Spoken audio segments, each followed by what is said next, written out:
Thank you for joining Wars of the Roses as we continue with Part 10, The 10th Avatar, from The Phoenix by Manly P. Hall. The 10th Avatar, Mohandas Karamchand Gandhi, with all his goat's milk, loincloths and handlooms and inner voices, threatens to dissipate with one simple gesture the whole illusional structure of modern selfishness and exploitation. A land of myth and legend, India has produced a reality more amazing than any of her fables. The holy man sits in the councils of state. An emaciated ascetic confounds the worldly wise. From the bruised and battered body of this fane shines out the leading spirit of the world. By a curious twist of fate, a man who calls himself a beggar dominates a generation which worships wealth alone. A humble Hindu has been exalted above the princes of the earth.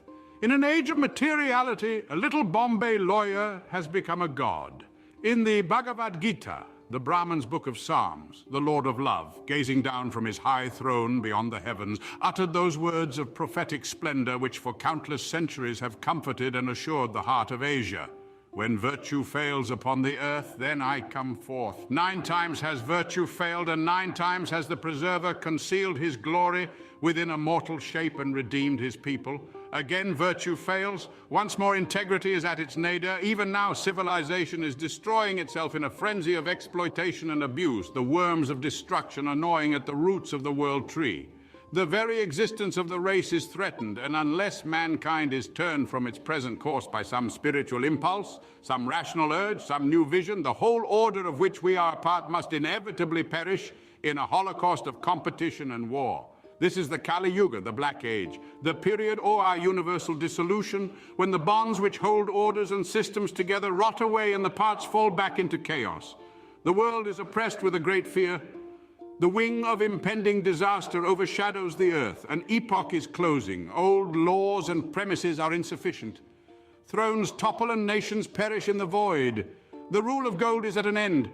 Now must come the golden rule. In the confusion occasioned by the crash of empire, men have raised their arms to the heavens and turned their eyes to the hills from whence cometh their help. The old scriptures are once more remembered. The need is great. Will the Lord of the world come as he did before? Will the prophecy of the 10th Avatar be fulfilled when he who is the substance of the world's desire shall come riding down the sky upon a white horse, crowned with power and bringing with him the hosts of wisdom? Does Vishnu hear the calling of the nations? Does he incline himself to the plea of his suffering world? Will he come?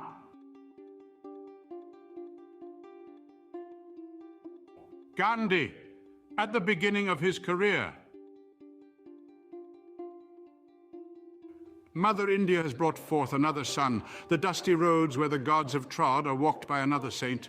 Who is this little dark-skinned man with a white cloth about his middle, a shawl over his head, and under his arm a spinning wheel? There are some in India who think they have sensed the mystery of the great magician. They have bedecked his pictures with flowers and offered prayers to this beggar saint who comes to them in the spirit of the ancient law. Is Mahatma Gandhi the heavenly mendicant for whom Asia has waited so long? Some believe, some wonder, and some do not know. Yet no man will deny that behind the frail exterior of this emancipator there stands an indomitable spirit. Nor can any deny that through this humble Hindu, a great part of the world speaks. Even Gandhi's enemies admit that he is a champion of human integrity. The brute power of the world, force in all its aspects, greed and destruction, all these malevolent agencies are opposed by the soul power of a single Hindu ascetic. Yet so great is this soul power that the titans of policy cringe before it. India realizes that Mahatma Gandhi is no ordinary man. He is supported in his mission by agencies quite evident to the Oriental, but rather vague to the less mystically inclined peoples of the West. Yet, for the most part, the West recognizes and admires this Hindu saint. All do not understand, yet the sympathy of the greater part of humanity goes out to the little Jain ascetic whose dream is to build a world that shall be bound together by no ties other than the silken cord of love. By religion, Gandhi is a Jain, that devout group noted for their piety and integrity and the most respected of citizens.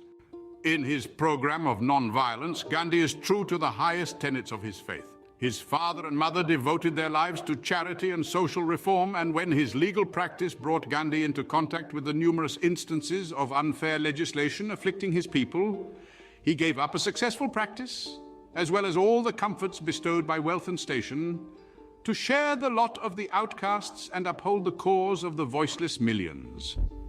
So far, he has been able to lead the vast body of his followers in paths of peace. As though by magic, he has united the divergent factions of a caste-bound race into one body with a single purpose. Brahmin and Mussulman stand side by side for liberty. Old feuds are forgotten, temporarily at least. Gandhi is the common denominator of Indian thought.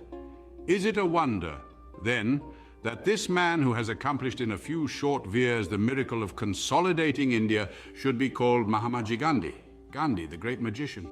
There are fakers who charm snakes and yogins who walk in the air, but Gandhi is a wonder worker greater than all of these, for he has charmed the soul of India, awakening it from the sleep of ages. As far back as 1922, Gandhi was India's national hero. His name was upon every man's lips, and quoting one faithful son of the Prophet who keeps a rug store in Jaipur, "As Islam counts its years from the Hijra, so India shall measure its time from the advent of Gandhi. 100 years from now, a man shall say, 'Oh, that occurred 50 years before Gandhi.' And another, referring to other circumstances, will remark, 'This happened 1,000 years before Gandhi.'" To his millions of followers, Gandhi is the focal point of time and place. The ages circle about him, and the flower-filled gardens of the ashrama where he sits plying his loom are the very center of the universe. The saint enshrined, the anniversary of Gandhi's birth was celebrated in southern India by great processionals carrying portraits of Gandhi set in altars of flowers. Those who live in this age are privileged to witness the deification of a man. Most of the gods we worship lived in the long ago. Thousands of years have passed since Zarathustra tended the sacred fire and Moses ascended Sinai's lofty peak. 26 centuries separate the devout Buddhist from the lifetime of the enlightened one, and 1900 years have elapsed since the holy Nazarene preached in Galilee. But now the chemistry of our times has produced a man for whose sake this century will be remembered. Even as we watch, the humble man becomes a saint, the saint a god. Gandhi is as significant to the Occident as to the Orient. He's establishing a new standard of world integrity. He is not a ruler placed upon the throne by heredity, nor a dictator maintaining himself through force of arms. As a Brahmin pundit expressed it, Gandhi is not a man, he is a force. He is not a Hindu, he is India. He is not a good man, he is the good in every man. He is the expression, the personification of the hopes and aspirations of uncounted millions through unnumbered ages. Gandhi is the spirit of a new order, a new civilization, a new world. He is truth triumphant, humility exalted, peace victorious. To the non-Hindu, this may seem hyperbole. Many will say that such things cannot be, yet they are. 300 million human beings have found in Gandhi the very substance of their own souls. He is the thing they have longed to be, doing the thing they have longed to do. Even today, Gandhism is a reality. It is an endless marching army of half-naked figures following the little frail man whose will shall march triumphant down the ages. The world is tired of hate, of bloodshed, and of conflict. It is weary with plotting and scheming.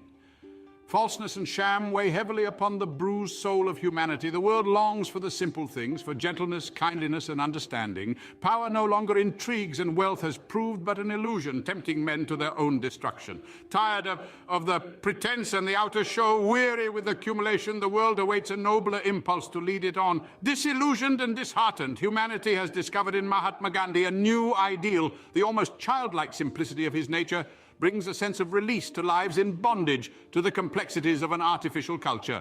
Gandhi is strong, frank, and natural. Picture the little Hindu wandering lost in the complicated passageways of the court of St. James, peering through his thick-lensed glasses and carrying his thermos bottle and bag of dates in his hands. No pomp, no ceremony, no show of power, but a holy man traveling steerage and sharing with the ship's cat the bench on which he slept at night. Yet there is no person in world diplomatic circles who takes Mahatma Gandhi lightly. It requires no guard of honor to impress the statesman with the extreme significance of Gandhi's presence. Mahatma Gandhi's strength lies both in the integrity and intensity of his conviction. He has communicated this conviction to his followers. His spirit moves in them, welding the hopes and dreams of Hindustan into a driving force. For thousands of years, Asiatic sages have preached the doctrine of non-resistance. They have preached the victories of peace, declaring only such nations and institutions to be permanent as are established in love and maintained by enlightened reason.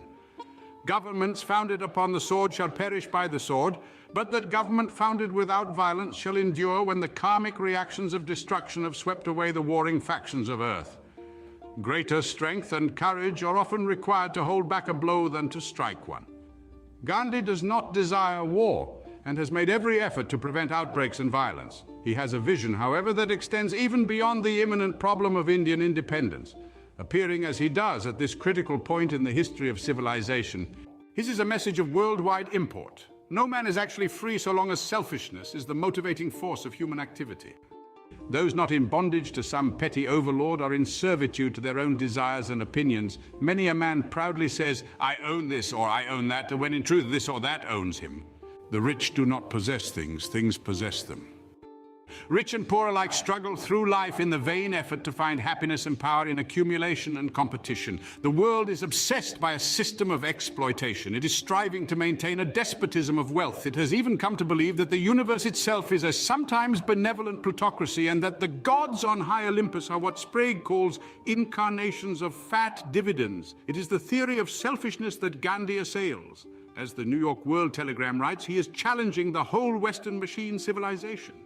If Western civilization digs its own grave with destructive competition and wars, maybe another century may see some Gandhian or Christian reign of peace and non-resistance sovereign over the world. The Mahatma sees the dissolution of all those unnatural bonds which now bind nations together, and in their place a world partnership consolidated in friendship, not in force. If men will be just in their weights and measures, if nations will be honest with each other, if the world will be true to the good that it knows, war and suffering are not only at an end, but out of the ruin of the past shall arise a new earth, conceived in love and in truth, and dedicated to the proposition that the practice of right is sufficient to ensure the well-being of all living things. Mahatma Gandhi believes in right. He affirms the inevitable supremacy of right. This gives calm conviction to his words and acts. This truly holy man calls upon humanity to unite in his purpose, to build with him a new world to be ruled over by that inner spirit against which none of the forces of evil can prevail. The law that governs brute creatures is not the law that should guide the human race, declared Gandhi recently, and it is the ever-increasing realization of this truth that is forcing the whole world into a revolt against materialism. Mahatma Gandhi demands a restatement of spiritual and ethical values. God has let loose an honest man and all the world is at hazard. The Mahatma aboard ship, en route to London, a happy moment on a long voyage. Thank you for watching, and please don't forget to share, like, subscribe, and comment. And if you can, please consider donating to Wars of the Roses. Links to PayPal and Patreon are in the description. Thank you so very much.